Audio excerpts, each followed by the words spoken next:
Truck Talk, brought to you by eTruckBiz. Hi everyone, Ben Weil welcoming you and reminding you that this episode of Truck Talk is not endorsed, sponsored, approved, or otherwise affiliated with FedEx Ground or any other company other than eTruckBiz. Joining me today is Rox Ann Brewer, who is a recruiter for eTruckBiz. Today's episode is about recruiting drivers in the last mile delivery space. Recruiting drivers has become more challenging in recent history for a number of reasons, and the boom in e-commerce over the last 18 months has made the demand for drivers even more competitive than ever. It's recently come to our attention that a number of transportation company owners and managers are needing outside help to source qualified candidates, yet many are unaware that this is something that we do. So for that reason, we decided to cover recruiting in this episode by talking to one of the best of the best. Welcome to the podcast, Rox Ann. Thank you very much, Ben, for inviting me. Sure, my pleasure. So, Rox Ann, tell our listeners a little about your background in the transportation business, maybe how long you've been in the business, how many trucks you were responsible for, stuff like that. Yes, I've been in the business for over 30 years, including private fleet management and many other aspects of the logistics business. My position as a manager required me to hire. In the beginning of my management position there, we had 16 drivers, which covered 2 shifts. In that position, I was also responsible for the company-wide DOT regulations for all of our company divisions.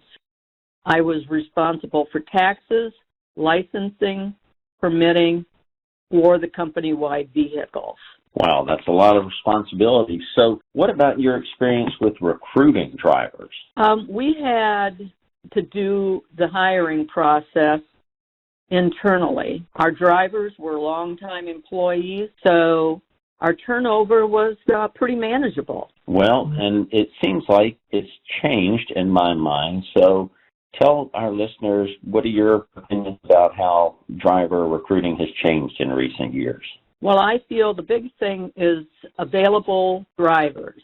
The process was pretty simple in the past. You'd post the position internally and also in the local newspaper. Within days, the position was filled, but we had a large pool of candidates to choose from. Now we have social media.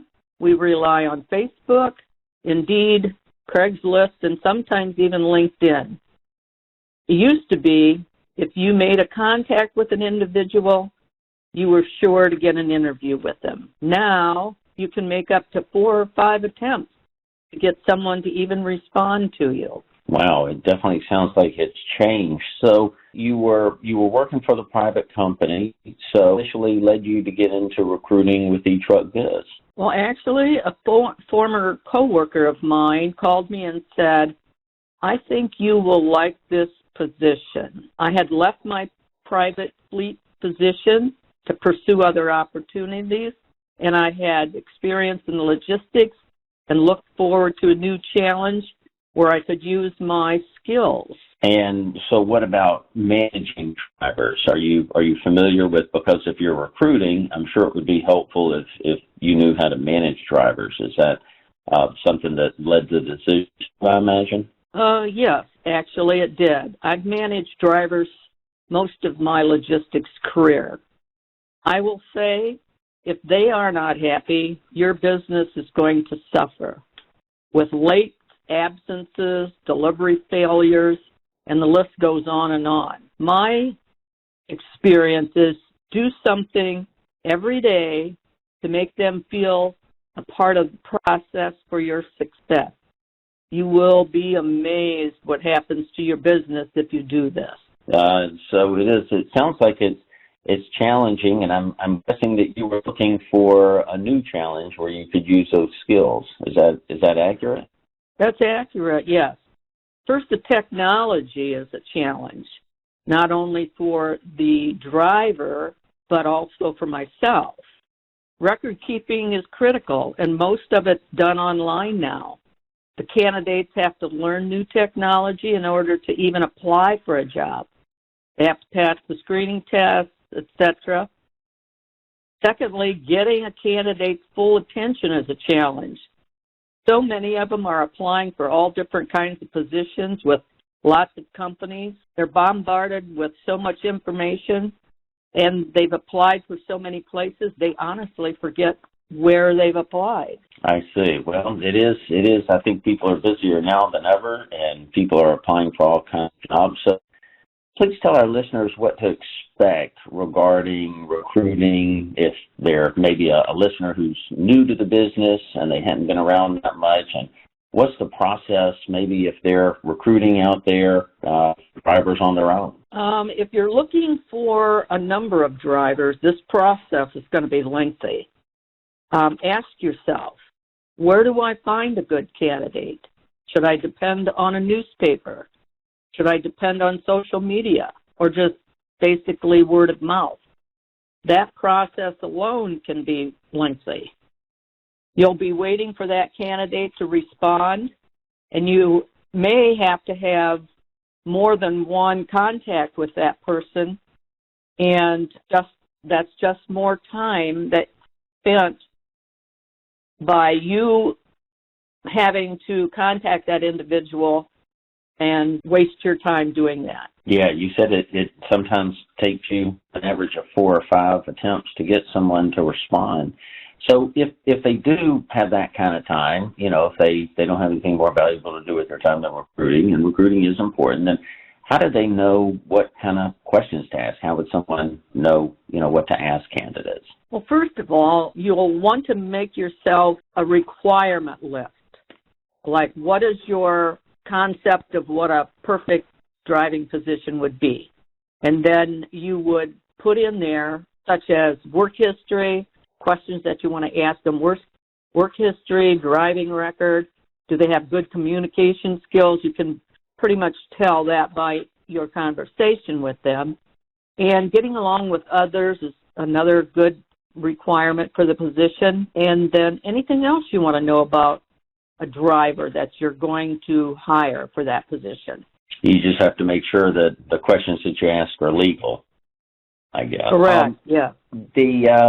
So if they're in the last mile delivery business and they've got a small fleet of trucks, nothing like you used to manage, but they're going to have more than one truck, and they're going to need to find multiple drivers. And you say, that it takes lots of attempts to get in touch, to find one good candidate. So how many people would they typically have to interview, let's say, just to find one good driver? Based on my experience right now recruiting, I would say 1 out of every 10 candidates has most of the qualifications. This number can go up based on your geographic location.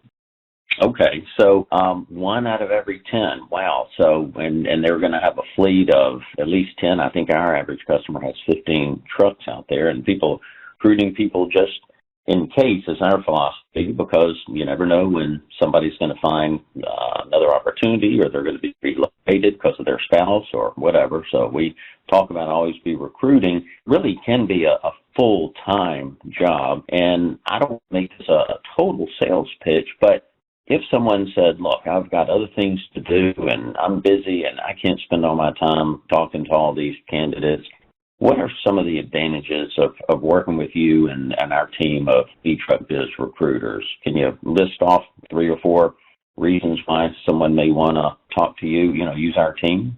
Certainly. I think the biggest thing, Ben, would be time saving. You don't have time to spend interviewing unqualified candidates. You don't want to make interviewing mistakes. Bad decisions cost you money. And it's not necessary for you to handle everything internally. Customers can conveniently watch candidates walk their way through the recruiting funnel. It's a process by which eTruckBiz has in their recruiting app.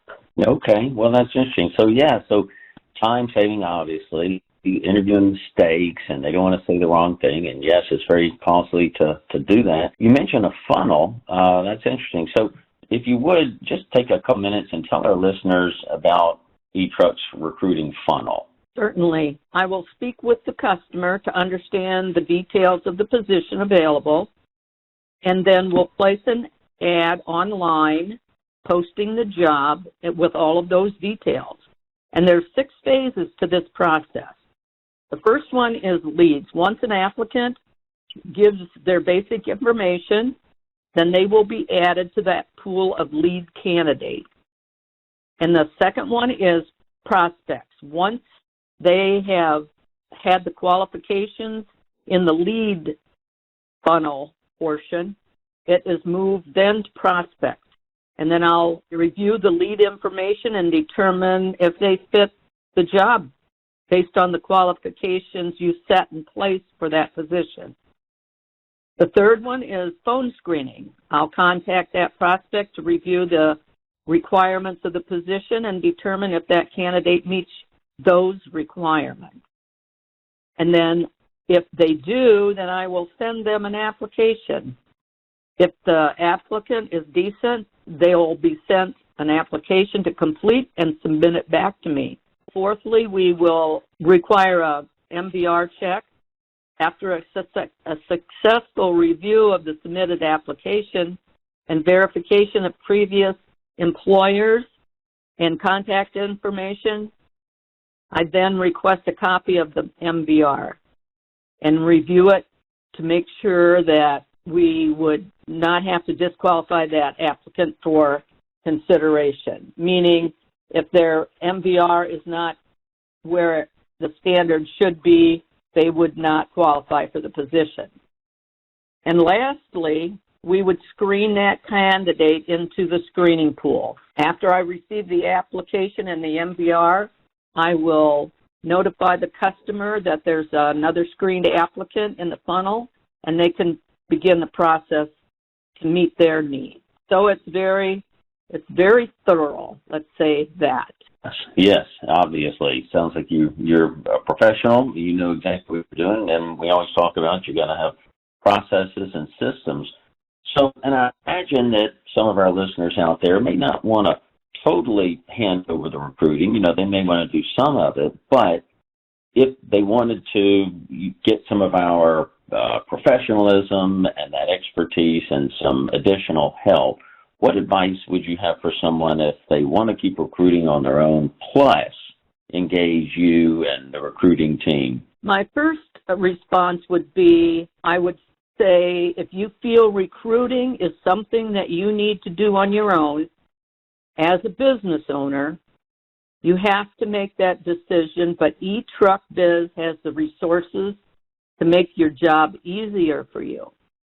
My experience with my list of contractors that I have is we provide them with a service, and that my contractors have had nothing but positive responses. And I have a relationship with each one of those contractors that should something come up that they need a question answered or a change in the process by which we are recruiting, they notify me right away. We're a team. We kind of speak together very frequently so that we know all of these situations are handled immediately. I'm here to help you. If you want to do your own and eTruckBiz, that would be a great opportunity for you to determine what your need is. Right. So it is possible to keep recruiting on their own and engage eTruck as well. They do both. It doesn't have to be either or. So if one of our listeners or several of our listeners are interested in the next steps for working with our recruiters and utilizing our recruiting services, what's the process? Well, actually, it's a pretty easy process, Ben. You can go on the eTruckBiz website. You can sign up for a free trial. Then if you find that this is something you want to do, you can purchase the recruiting service. And my suggestion is the biggest training tool for you to compare is attend one of the web demos that they have. There's great presenters that understand the entire process, and it's wonderful just to know exactly how the program works. Right. The demo is free, too. So there's free trials, free demos, and the demos are done every Tuesday and Thursday. To be clear, do contractors have the final say-so in who they hire? They absolutely do. This driver is going to be working for you, not eTruckBiz. We're only making recommendations based on our research of that applicant. Right, and based on our knowledge of recruiting hundreds, if not thousands, of drivers over the past several years. So they get to make the final, but we do recommend, based on thousands of recruits, the research that we do. Well, go on and start wrapping up. Let me just ask you one last question. What do you see for the future of recruiting drivers? That's a good question, Ben. Based on my past and my current experience, it's going to continue to be an issue. The shortage of drivers has been something that has been a struggle for a number of years.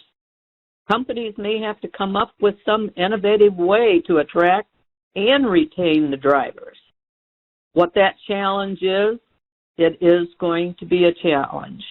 Right. Well, maybe a topic for future podcasts and blog posts, I guess, coming up with innovative ways to attract and retain drivers. So thank you for that insight, Rox Ann. Well, I know you're busy.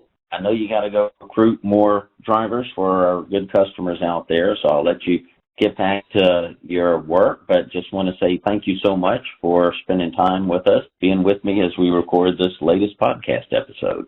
Thank you, Ben. I appreciate your input with this as well, and good luck to those that are out there searching for drivers. And to our listeners, please join us for our next episode of Truck Talk, the podcast.